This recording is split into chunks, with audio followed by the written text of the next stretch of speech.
Bien, ahí está la reunión entre el presidente electo Donald Trump, que está reuniéndose con el presidente Obama en la Casa Blanca. Se aguarda en los próximos minutos, cuando finalice el encuentro, que den una declaración pública ambos ante la prensa que está aguardando en las afueras del Salón Oval. La reunión comenzó a las 11 de la mañana, llegó Donald Trump a Washington, proveniente de Nueva York, tal como estaba previsto, después de que el presidente Obama se comunicara con él telefónicamente, horas después de conocido el triunfo, y lo invitara a la Casa Blanca para iniciar la transición. Después, Donald Trump irá al Congreso. Allí tiene previsto reunirse con los líderes del Partido Republicano para ordenar también, puertas adentro, su propio partido.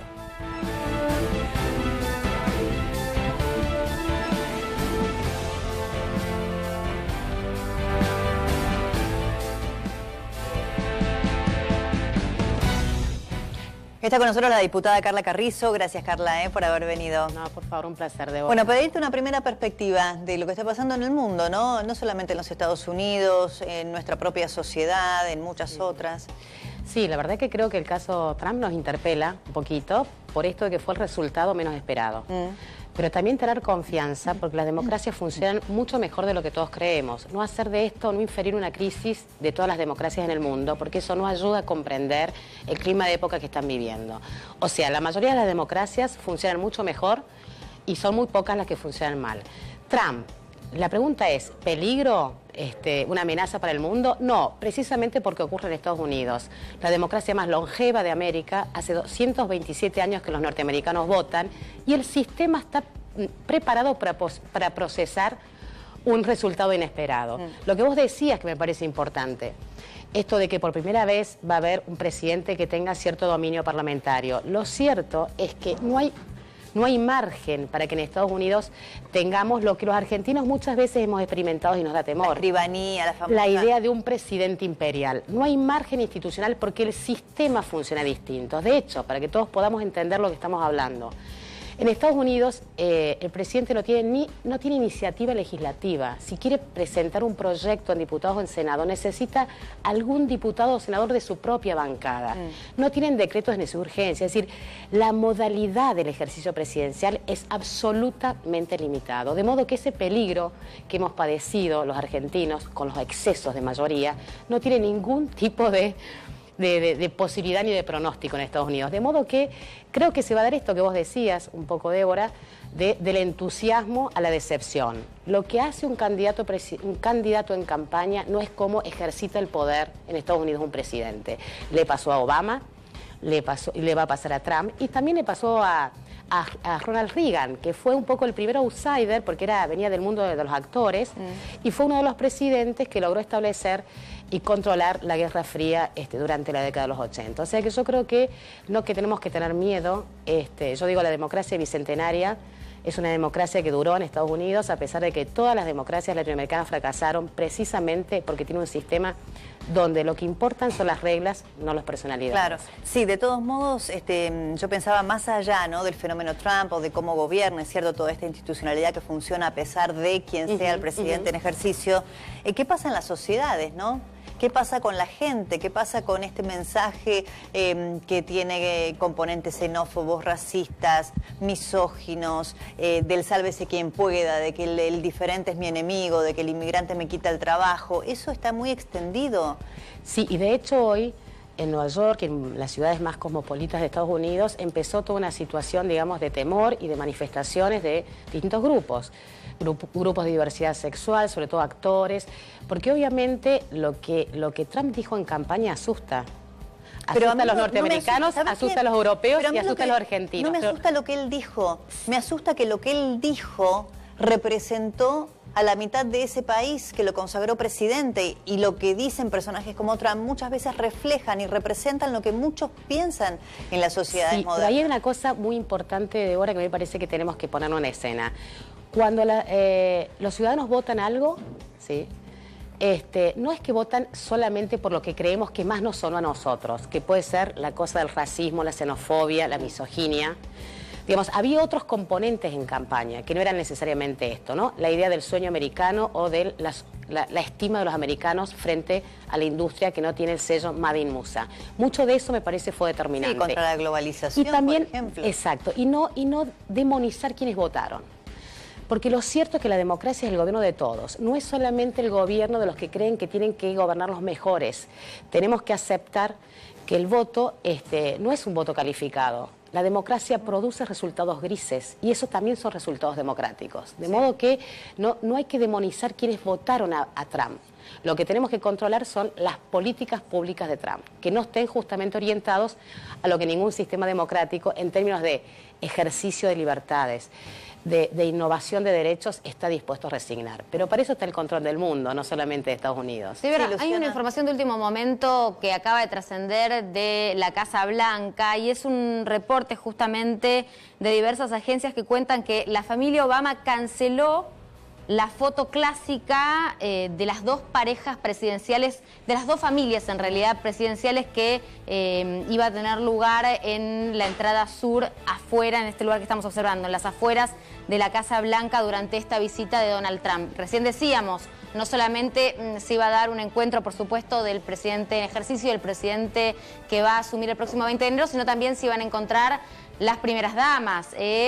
Michelle Obama, una mujer que ha llevado adelante varias campañas, que ha tenido una actividad realmente pero muy presente en la vida institucional y pública de los Estados Unidos, una mujer que viene también del mundo del derecho, que fue la propia jefa en su momento de Barack Obama, y Melania Trump, que es una mujer con un perfil totalmente distinto. Vamos a ver qué es lo que hace. La primera vez que tendrán una primera dama extranjera. Exacto, porque ella nació en Eslovaquia, ex República Checa, hace 10 años, más de 10 años en realidad, por lo menos 20 años que vive en los Estados Unidos. Bueno, fue parte de la campaña. Recordemos que incluso se había comentado cuánto había inspirado afanosamente su discurso, el primero que dio en campaña, justamente en uno que en su momento había dado la propia Michelle Obama. Bueno, la foto clásica de las dos familias presidenciales, la saliente y la entrante, no va a tener lugar allí en los jardines de la Casa Blanca. Y Michelle Obama, que muchos auguran, tiene un futuro político por delante si ella así lo decide, ¿no? Ahora, un dato, ¿no? Hablando, ya que somos todas mujeres aquí y hablando de la misoginia de Trump, también hay que ver qué ha pasado en esa sociedad que decidió que una mujer no estaba lo suficientemente capacitada para ir al frente del país. Nunca tuvieron una presidenta mujer en los Estados Unidos, pero hoy escuché muchos comentarios en la prensa del mundo, ¿no? Respecto de que era la primera vez que una primera dama llegaba a los Estados Unidos. No solamente lo de ser extranjera es un hecho, un dato de la realidad, no me parece nada cuestionable. Ahora decían, es la primera vez que una primera dama llega a los Estados Unidos que haya salido desnuda. Bueno, como si fuera un hecho relevante, o sea, fíjate, todavía qué resabios machistas que hay en la sociedad que se les ocurría que era un dato a marcar, que era la primera vez que iban a tener una primera dama que salió desnuda como modelo, claro, no sé qué sé cuánto. Fotografiada, estamos lejos todavía de algunas todavía. Y de hecho, Débora, mira, te voy a dar un dato que, bueno, empiezan a conocerse datos específicos respecto del desglose de estas elecciones, ¿no? Las mujeres votaron en un 54% al Partido Demócrata por Hillary Clinton y hubo un 42% que votó a Trump. Bueno, también es cierto, Carla, me parece, un poco analizando cómo se vota, que acá en la Argentina también ha pasado, muchas veces la gente vota en contra de, quizá la figura de Hillary Clinton generó rechazo en un gran sector de la ciudadanía. Sí, es una cosa muy interesante para nosotras las mujeres. Primero, habría dos lecturas. Primero, reflexionar que para los norteamericanos todavía es más fuerte la discriminación contra la mujer o el complejo, digamos, que tienen contra, ¿no? Es más fuerte el machismo que el racismo, porque de hecho llegó un presidente afroamericano, pero todavía no llegó a tener una primera presidenta mujer, como ha ocurrido en Europa, incluso en Argentina y en otros países del Cono Sur.